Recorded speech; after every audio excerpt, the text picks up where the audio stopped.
So today at work, my boss came in to check on me, and I look at him and I tell him that he has the affectations of a lemming.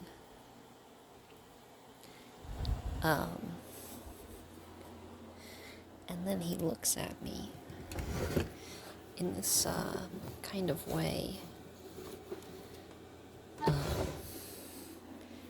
And he says, whoa, what are you trying to imply there, friend? And he says, friend. And of course, he has raised his hands up to his sides, fingers splayed open, and his eyebrows are performing an incredibly complex dance, which non-verbally communicates. I don't know what you're trying to imply there. However, I want you to think that I know what you're trying to imply there, because I feel like what you're trying to imply is something negative about me. I feel like I've been had in some way, but expressing that could put me at risk of setting myself up for a punchline. So I'm going to instead perform this defensive maneuver, which gives me plausible deniability of friendly conversation and of maybe potentially knowing what you're implying. And you see, my little secret, is that I also don't know what I was implying there. By saying that his affectation reminds me of a lemming. So I took the pencil that was currently on paper and I raised it, and I pressed the eraser into the dimple of my chin, and then I raised it into the air, and then I quietly mumbled,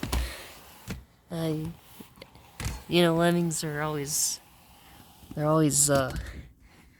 getting into some kind of... And then I trailed off.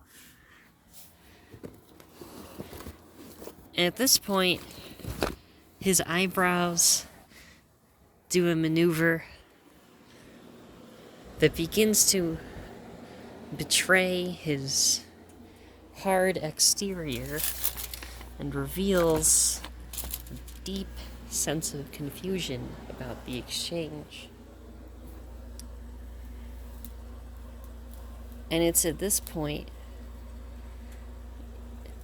his hands have kind of slowly begun to lower to his sides. And I can see the muscles in his throat moving ever so slightly as he has a short inner monologue about what's happening. And as I see him begin to open his mouth for a breath before speaking, I speak, and I clarify, Lemming's always got some kind of plan, They're always going places. And it's at this point that he closes his mouth. And now his brows furrow in a way that implies disarmament. He's disarmed. And,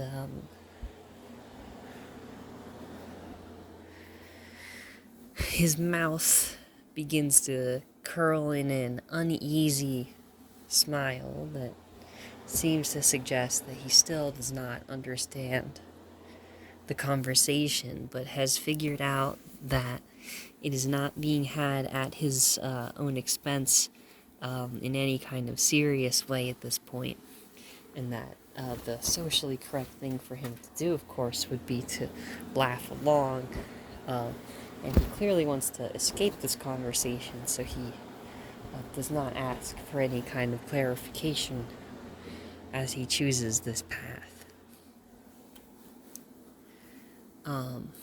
And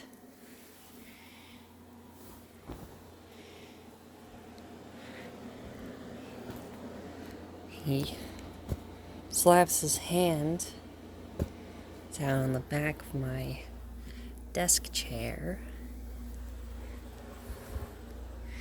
and he says, "Yeah." And that's all he says. "Yeah." And he begins looking elsewhere in the office and starts walking in seemingly just a random direction.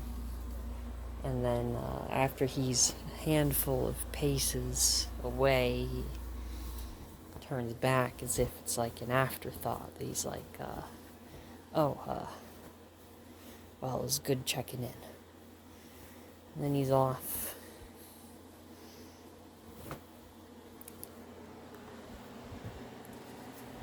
So,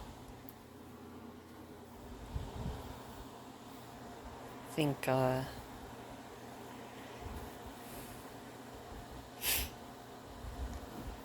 any moral that could come from this story, I think, is kind of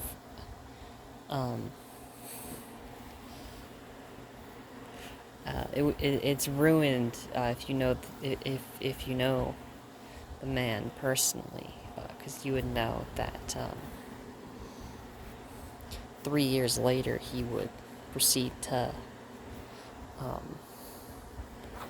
die in a famous plane crash.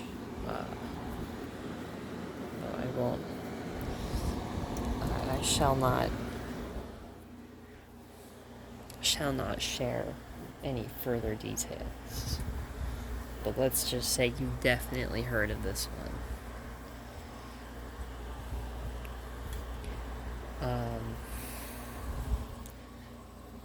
So, like and subscribe if you've ever had a boss who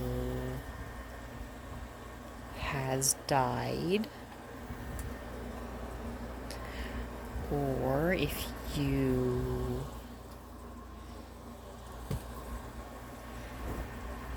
can play Sudoku,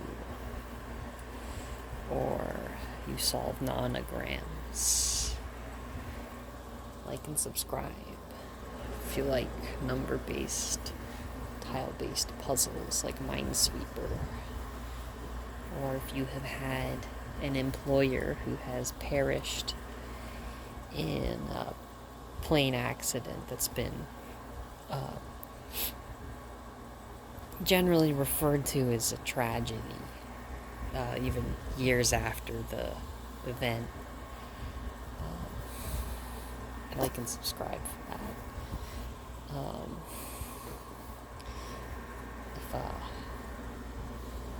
If you fall into one of the two categories, the puzzle solving or the